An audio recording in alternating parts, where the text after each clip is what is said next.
Hi, boys and girls. I'm so excited today that we're going to get to start a new book. I was worried that when we started The Old Man and the Sea that we might not have time to read this book. This is usually a book that is read in fourth grade across the Basis network, and I was afraid that we might not get a chance to read it, but we got just enough time to read this before the end of school, and I think you're really, really going to like it. Some of you may have already read it, and that's fine. There's nothing wrong with reading a book twice. A good book anyways, twice.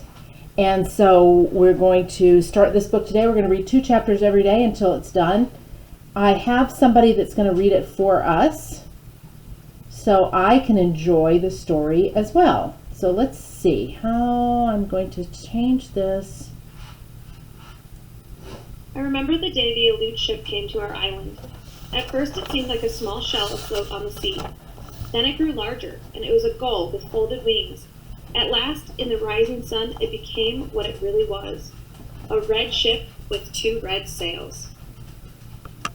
My brother and I had gone to the head of the canyon that winds down to a little harbor which is called Coral Cove. We had gone there to gather roots that grow there in the spring. My brother Ramo was only a little boy, half my age, which was 12. He was small for one who had lived so many suns and moons, but quick as a cricket. Also foolish as a cricket when he was excited. For this reason, and because I wanted him to help me gather roots and not go running off, I said nothing about the shell I saw or the gull with folded wings.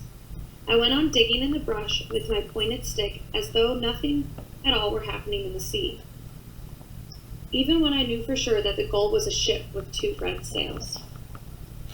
But Ramo's eyes missed little in the world. They were black like a lizard's, and very large, and like the eyes of a lizard, could sometimes look sleepy.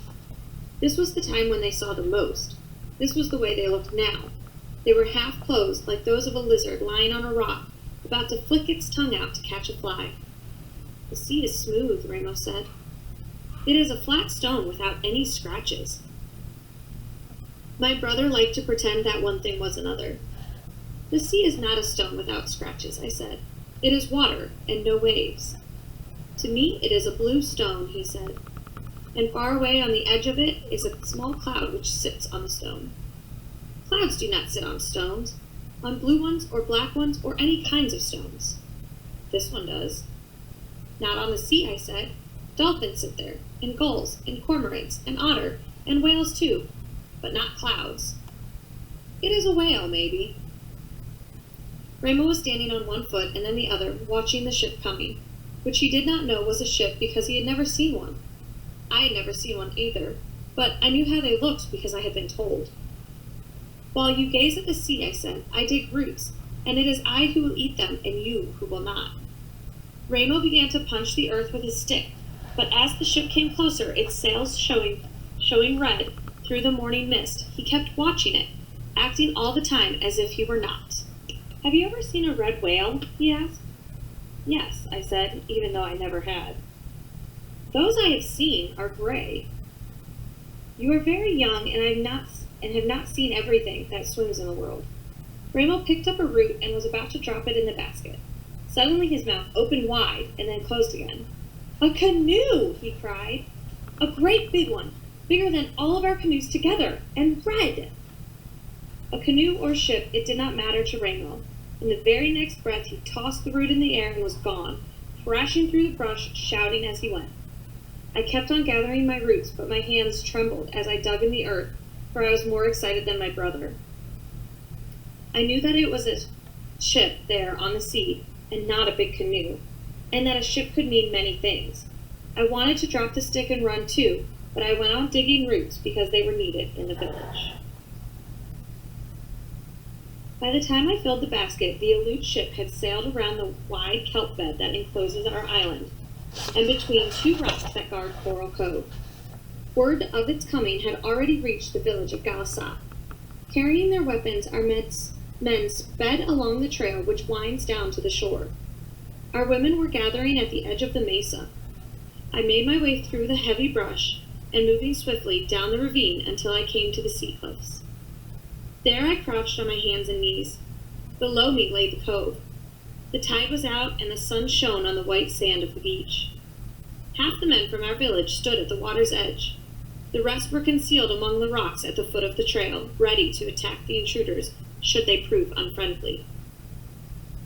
As I crouched there in the toyon bushes, trying not to fall over the cliff, trying to keep myself hidden and yet to see and hear what went on below me, a boat left the ship. 6 men with long oars were rowing. Their faces were broad and shining, dark hair fell over their eyes. When they came closer, I saw that they had bone ornaments thrust through their noses. Behind them, in the boat, stood a tall man with yellow beard. I had never seen a Russian before, but my father had told me about them, and I wondered, seeing the way he stood with his feet set apart and his fists on his hips, and looked at the little harbor as though it had already belonged to him, if he were one of those men from the north whom our people feared. I was certain of it when the boat slid into the shore and he jumped out, shouting as he did so. His voice echoed against the rock walls of the cove. Then the words were strange, unlike any I had ever heard. Slowly then he spoke in our tongue. "I come in peace and wish to parley," he said to the men on the shore. None of them answered, but my father, who was one of those hidden among the rocks, came forward down the sloping beach. He thrust his spear into the sand. "I am the chief of Galasat," he said. "My name is Chief Chowig." I was surprised that he gave his real name to a stranger. Everyone in our tribe had 2 names. The real one, which was secret and was seldom used, and one that was common, for if people use your secret name, it becomes worn out and loses its magic. Thus, I was known as Wanapale, which means the girl with long black hair, though my secret name is Karana. My father's secret name was Chowig. Why he gave it to a stranger, I do not know. The Russian smiled and held up his hand, calling himself Captain Orlov. My father also held up his hand. I could not see his face, but I doubted he smiled in return. "I have come with 40 of my men," said the Russian. "We come to hunt sea otter. We wish to camp on your island while we are hunting." My father said nothing. He was a tall man, though not so tall as Captain Orlov, and he stood with his bare shoulders thrown back, thinking about what the Russian had said. He was in no hurry to reply, because the Aleuts had come before to hunt otter. That was long in the past, but my father still remembered them. "You remember another hunt," Captain Orlov said when my father was silent. "I have heard of it too. It was led by Captain Mitrif, who was a fool and is now dead. The trouble arose because you and your tribe did all of the hunting." "We hunted," said my father, "but the one you call a fool wished us to hunt from one moon to the next, never ceasing." "This time you will need to do nothing," Captain Orlov said. "My men will hunt, and we will divide the catch.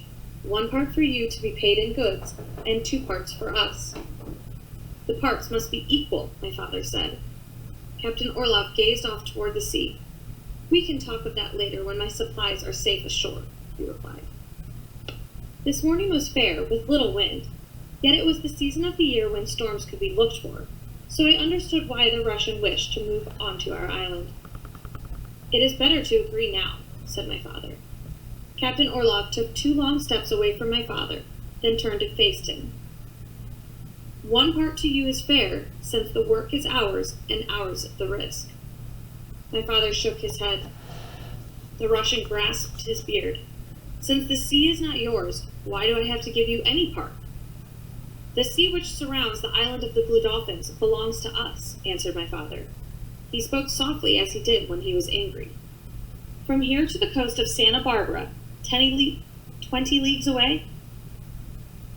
"No, only that which touches the island and where the otter live." Captain Orlov made a sound in his throat. He looked at our men standing on the beach and toward those who had now come from behind the rock. He looked at my father and shrugged his shoulders. Suddenly he smiled, showing his long teeth. "The parts shall be equal," he said. He said more, but I did not hear it, for at that instant in my great excitement I moved a small rock, which clattered down the cliff and fell at his feet. Everyone on the beach looked up. Silently I left the toyon bushes and ran away without stopping until I reached the mesa. Chapter 2. Captain Orlov and his Aleut hunters moved to the island that morning, making many trips from their ship to the beach of Coral Cove. Since the beach was small and almost flooded when the tide was in, he asked if he could camp on higher ground. This my father agreed to. Perhaps I should tell you about our island so you will know how it looks and where our village was, and where the Aleuts camped for most of that summer. Our island is 2 leagues long and 1 league wide, and if you were standing on one of the hills that rise in the middle of it, you would think that it looks like a fish, like a dolphin lying on its side, with its tail pointing toward the sunrise, its nose pointing toward the sunset, and its fins making reefs and the rocky ledges along the shore. Whether someone did stand there on the low hills in the days when the earth was new, and because of its shape, called it Island of the Blue Dolphins, I do not know. Many dolphins live in our seas, and it may be from them that the name came. But one way or another, this is what the island was called. The first thing you would notice about our island, I think, is the wind. It blows almost every day, sometimes from the northwest and sometimes from the east. Once in a long while, out of the south.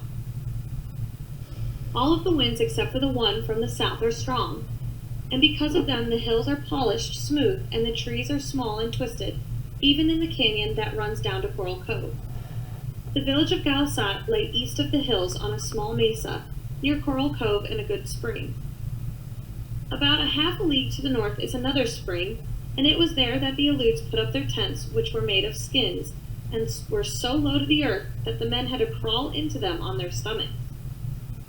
At dusk we could see the glow of their fires.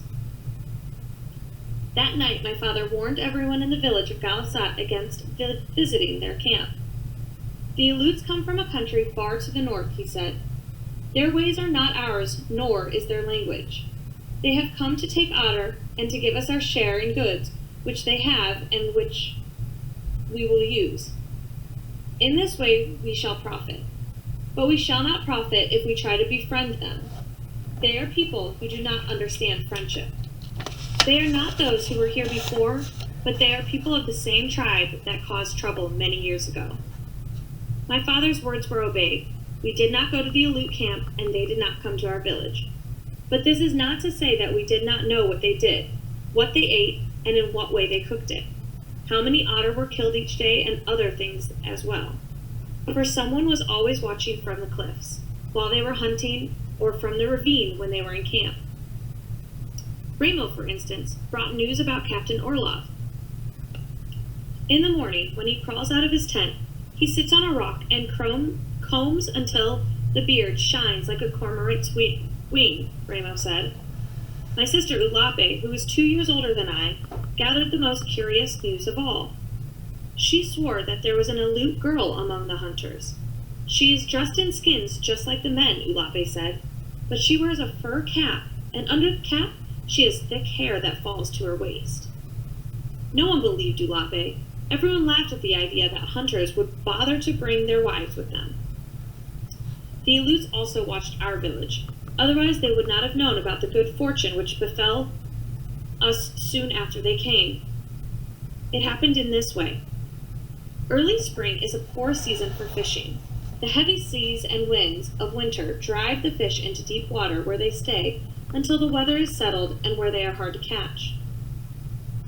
During this time, the village eats sparingly, mostly from stores of seeds harvested in the autumn. Word of our good fortune came on a stormy afternoon, brought by Ulape, who was never idle. She had gone to the ledge on the eastern part of the island, hoping to gather shellfish. She was climbing a cliff on the way home when she heard a loud noise behind her.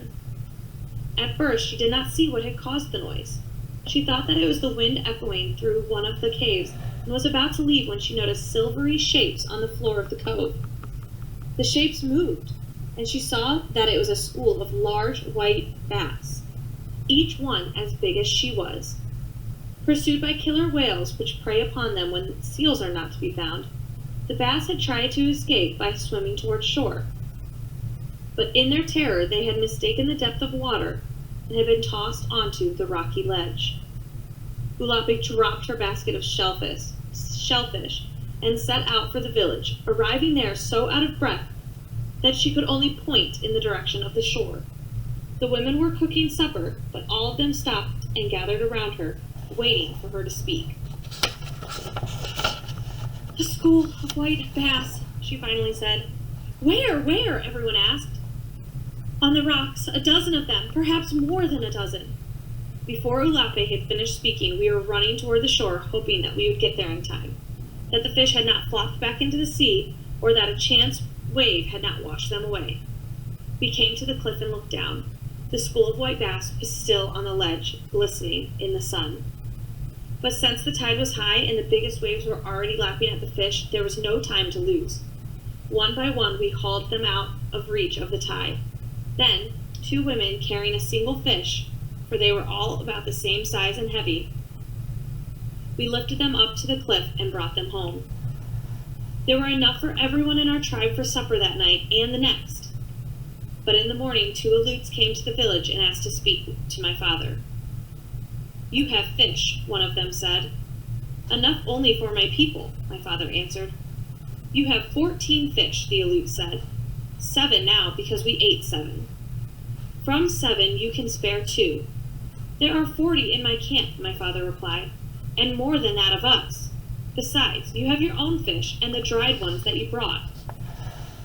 "We tire of that kind," the Aleut said. He was a short man who only came to my father's shoulders, and he had small eyes like black pebbles and a mouth like the edge of a stone knife. The other Aleut looked very much like him. "You are my hunters," my father said. "Go and hunt your own fish if you tire of what you are now eating. I have my people to think of." "Captain Orlov will hear that you refuse to share the fish." "Yes, tell him," my father said, "but also why we refuse." The Aleut grunted to his companion, and the two of them stalked off on their short legs across the sand dunes that lay between the village and their camp. We ate the rest of the white bass that night, and there was much rejoicing. But little did we know, as we ate and sang, and the older men told stories about the fire, that our good fortune would soon bring trouble to Galasat.